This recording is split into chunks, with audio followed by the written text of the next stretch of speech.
Hello, guys. Hope you guys are having a great night. It's getting pretty chilly out here where I'm at, and it's becoming more like a fall type season. Anyway, so we're here with the we're here live. No, I'm kidding. This is recorded. We're here episode unknown, not counting anymore, of the podcast, Learn from Experience. And today's topic and theme is control. But we're going to talk more specifically so, we can stay within some bounds here. We don't go off track and we stay within a topic.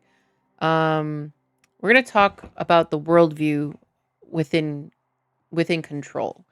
And then from there, after we on from that, we're going to talk more about control in the sense of behaviors and relationships.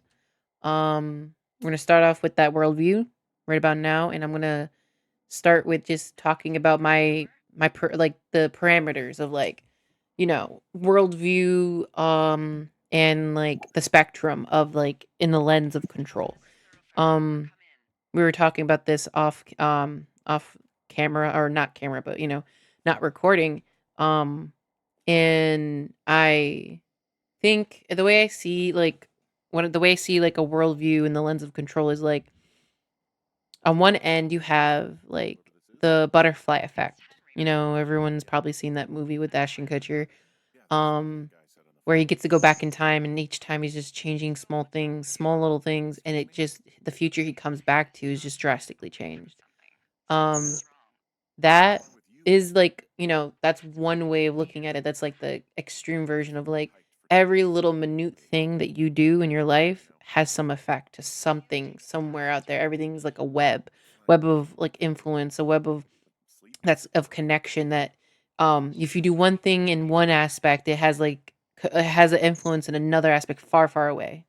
You know, that is, like, kind of overwhelming to me, like, holy shit, like, it makes you feel like you wanna step on eggshells everywhere, you don't wanna touch anything, do anything, because everything has an effect. Everything you do has an effect. That can give you great power, but also it can just give you great anxiety in some people, thinking that you have so much power, thinking you have so much, effect on things, effect that you may not even mean to have, and then on the other side of things, on the other extreme, the other extreme, on spectrum on the other end is like, not having any control or influence. Everything's predetermined. What do you call it? Determinism? Like a type of determinism?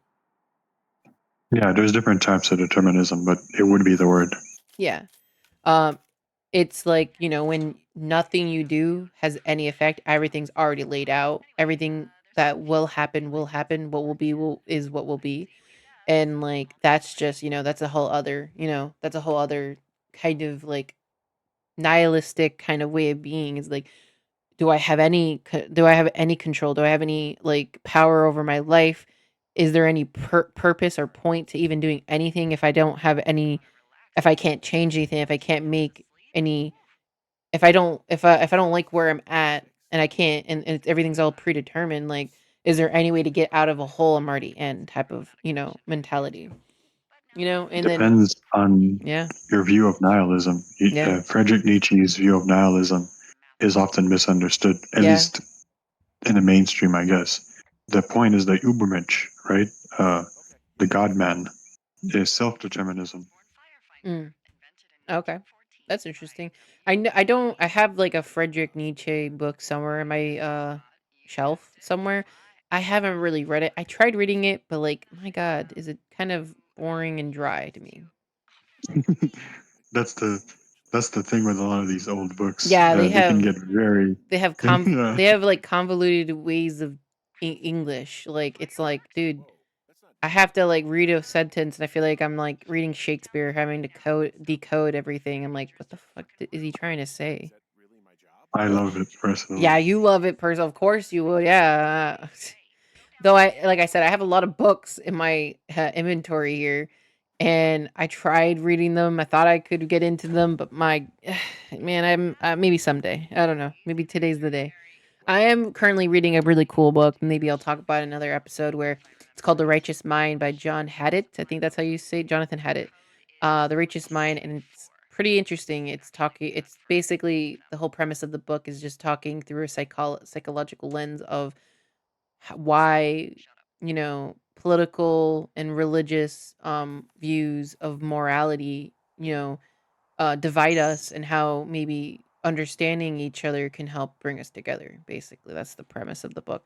I actually been enjoying it. Uh you know what do you think about those two extremes though? As a lot of things, I believe that the reality lies somewhere in between, Yeah. that they both simultaneously exist. It's kind of like how you have in anime or in some movies when people like fight against energy beams and they're both trying to like overcome the other, Oh yeah. but ultimately it just does this explosion in the center. And what happens after that is whatever happens after that. I feel like it's kind of But yeah, I feel like it's kind of almost like the power struggle between order and chaos. yeah, there's layers to it because you can have some type of overarching determinism or lack thereof, and then you have individual people within that system who exhibit black and white or gray variations of how that power dynamic works. Yeah. So it becomes like this thing that's not so simple to pin down. You can only talk about it in a sense of this is what you see and this is what you don't see. Mm. I guess I guess I'm gonna play devil's advocate here. In a lot, some people's opinions, they might get frustrated with the whole, everything always lies in the middle of things. Everything, there's never one answer, and like they can kind of get lost in the plot of trying to figure out the whole, what is the reality of the world around them, trying to figure it out, and they just want that black and white. Like, give me the yes or no answer. Like, which is it going to be? Some people like want to The, live in that simplicity because it's easy and it's comforting. the thing is, when it comes to black and white or yes and no, that doesn't necessarily mean that it's in the middle. That's why they say it's shades of gray. You can have very dark gray, you can have very light gray, and it doesn't really give you a yes or no answer, but it does give you an answer. Yeah, I guess you could think about it that, yeah. But that's what I'm saying is like some people just don't want the complexity to it. They're like, this is just too much, too much, too much noise. I just want the simplistic answer of no control or all control, Well, if Um you have to consider the spectrums, you have to agree that maybe you're gonna have this demographic of people that for them it actually is black. yeah. The same way that for some people they're gonna actually be in whatever shade of gray that they're in. Are you All s- of them are variations of legitimate. are you saying that we all live in a world that kind of like your perception is what makes it? Are you saying that um if you believe you have all the influence in the world, you do, or if you believe you have no influence in the world, you don't? And then those that I'm believe, I'm gonna and those would that believe I'm gonna kind of believe in the roundabout middle. way. Yeah, in a roundabout way. Like, Yeah, yeah, so but yeah. like, look, hold up.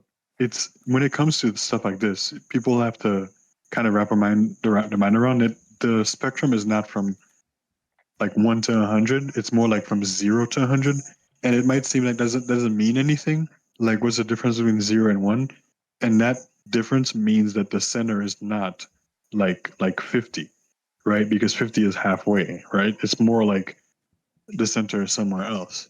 And that little variation, I it don't I feel like it, like I said, it's more like you said, a power struggle where it's like some days you just don't have any, some situations, like some days you just don't have any control about what's going on. And then some days you basically make your day, and how and you choose, you have so many choices, and you basically like not plan out your day per se, but like you are the master of that day, for the day. It's like everything's going exactly as you plan it. Everything's just going perfectly right, and like you feel as though you have like true free will that specific day. You know what I mean?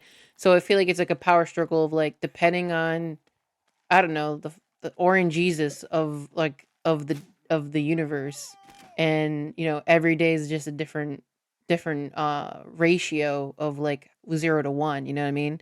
It's like some days like are just feels different. I don't know the magic of it. I don't know the woohoo ness of it, but that's what I kind of see it as. It's a little weird and surreal in that way.